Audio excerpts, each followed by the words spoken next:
Sonic 30th Anniversary Free Comic Book Day Special. Ooh, it's by new writers, that's interesting. We started with Amy's new hobby, so actual creativity, in an easy, common sense way. Though her house looks weird, why would you live in a place that small? It seems to be in Green Hill Zone.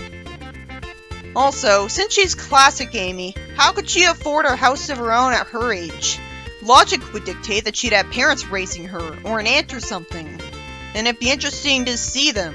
But apparently she's not allowed to have them because of meta reasons, even though the reboot got away with having the Gun Commander have a daughter, and Shadow was related to Black Death and Eclipse, and Chuck's last name was still the Hedgehog.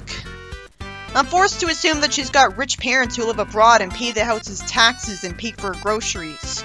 Because she's not so much of a hero that the government would want to give her a break for that yet. She seems to be serving red Kool-Aid to a table. She also likes cookies. I just wish her eyes didn't morph instead of her having actual eyelids. That always looked terrible. Tails shows up at her door and thanks her for having him because Sonic was making him lonely going solo. Amy relates to him, and he appreciates that she set all of this up and eats a sandwich. What type of sandwich? Who knows? He's so polite. I'm still distracted by wondering how she has the money to have this food and where her parents are.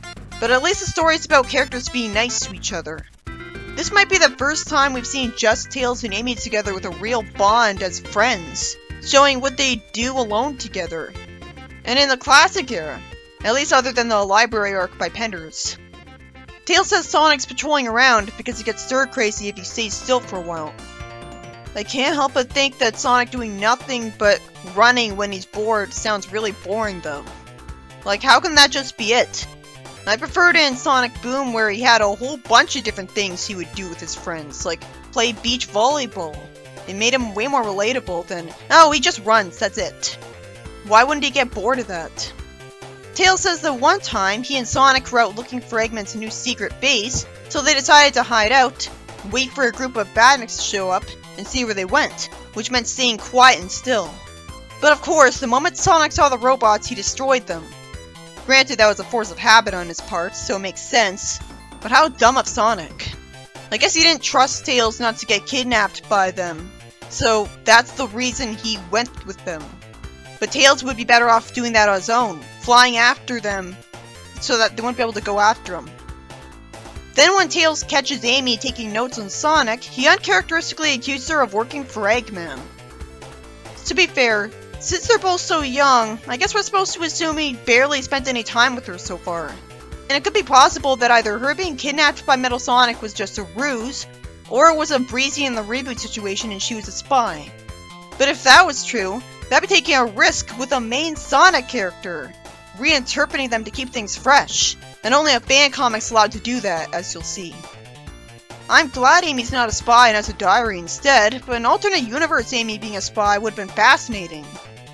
Then out of nowhere, Amy shows Tails some comics she made about Sonic and his life, which shows Amy wanting to stop Eggman, Knuckles admitting that it's nice not to be alone, and a few off panels, showing Bean getting a chili dog, and Sonic relatedly hates waiting in line. It's great that there's variety instead of it just being about Amy being badass, so it's better than the comic Tails drew. Tails asks if anyone's seen these and is told no, and Amy admits that they aren't very good. They're all just little moments. They don't seem to connect to each other to make an actual plot, but they could all be fleshed out. At least she's good at drawing. She asked to be to make it look presentable to us, but Tails is lucky it looked as good as it did. It's interesting to see Amy with a new talent, and it makes perfect sense that Sonic's fangirl would make fiction about him. And it's very relatable that she's so shy about people seeing her work because they might not like it. I love that she had the self-awareness back then to even consider that possibility. Boom Amy wrote a script for a play that's basically about her friends, so this is similar. But it's actually visual, so it's different enough, and it's way better. It's sad to see that the off-panels drawn here are a lot more harmless and less frustrating and boring than how IDW usually is. So Tails runs over to Mighty and Ray, and Mighty sees himself getting splashed with a bunch of ketchup from a big hamburger he crushed with a little squeeze. And it's so likable that even Mighty's able to laugh at himself when it's based on what actually happened to him. So that happened because he didn't know his own strength. He must know it now because he's holding a piece of paper without crumbling the corners he's holding by holding them too tightly. After Mighty laughs at seeing Knuckles, and we don't get to see what he reacted to, Sonic finds out that the villagers of who knows where that require effort are all having fun reading the comics Amy made. Thankfully, for the writing not being mean-spirited, Sonic loves them right away despite being skeptical at first. I wish the person who wrote this wrote issue 44. I'd love to see a universe where he wrote the whole comic. He says the comics are cool, and she showed how awesome he is. And it's about time someone recorded all of their great adventures. So he indulges in his ego with her. At least him being a little bit less likable makes sense since he's younger. So it's implied that he grew out of it, like Fleetway Sonic. In the next story... Oh, it's a bunch of worthless recap, never mind. Why did they expect anyone to read this?